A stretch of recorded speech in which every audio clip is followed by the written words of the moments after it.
Good evening, everybody. Matt England of England Expeditions here. I'm going to give you a detailed walleye, sauger, and white bass report and some items that you may want to buy at your local bait shops to try out next time you're on Lake Shelbyville fishing. Today is June 8th, 2020. And first what I want to talk about is when I'm working the bottom for walleye and sauger, I like to use a 1/4 ounce lead head with a weed guard and either using a white twister tail, a fire tiger twister tail, or a Charlie Brewer crappie slider with that. Now when I'm working that on the bottom, I like to tip it with a portion of a night crawler.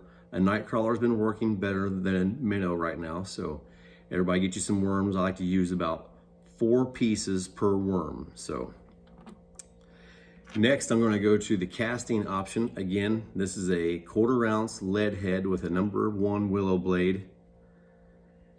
I don't have the weed guard on there while I'm casting because I do believe that without it, it's a better return. And again, you can tip that with the white twister tail, fire tiger twister tail, or Charlie Brewer crappie slider. Again, this is what your package is going to look like for your twister tails, your Berkley power baits, and your Charlie Brewer crappie sliders. These are also fantastic for vertical jigging. Last Sunday, we were able to vertical jig an 18-inch walleye right off the bottom. We had a 4-pound bonus largemouth vertical jigging. That's terrific. That's a terrific surprise. Anytime you get a terrific handshake like that, you know that the fight's on, and since it's right underneath the boat for the most part, it gets really exciting very quick. So, next what I'm going to show is for white bass a lot. I like to double rig for white bass. On top, I'll use a loop knot, and on the bottom, I'll use a cinch knot. Now, when I'm casting these, I like to use a weed guard because that weed guard will prohibit your hook from hitting your line, and that's a major benefit. You don't have to worry about having it tangled up, so that weed guard will protect it from that drop line. And I have that set about 12 inches difference. So that's an 1/8 ounce on top and a 1/4 ounce on bottom.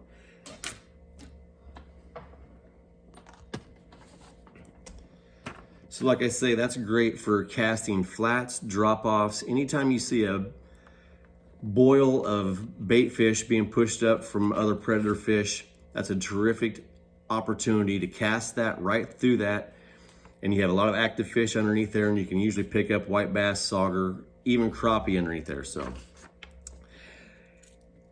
if you're wanting to do some trolling, crankbaits right now are terrific, but you really need to know where your structure is because that can really get expensive quick when you're running these $5 and $6 baits into a stump.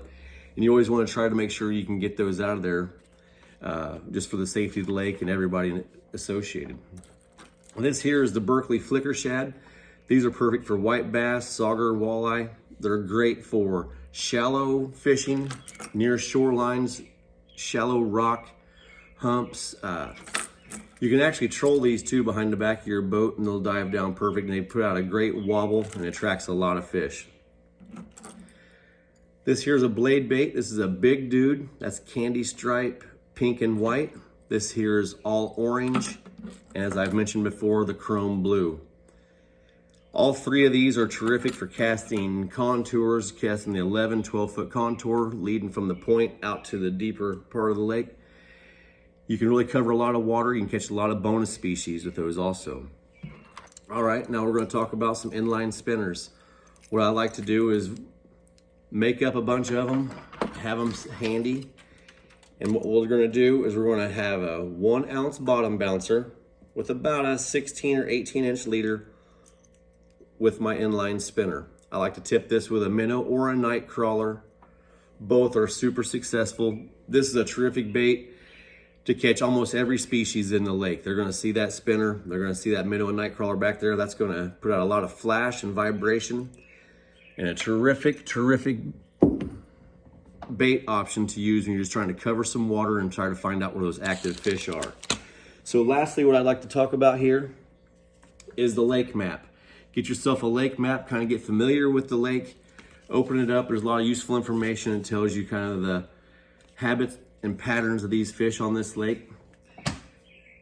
The most important thing about that lake map is you can understand the depths. Some of those points extend out there quite a distance, and knowing the deeper waters is always going to be more beneficial to you on these newer bodies of water. So everybody, the slot limit is 14 inches minimum.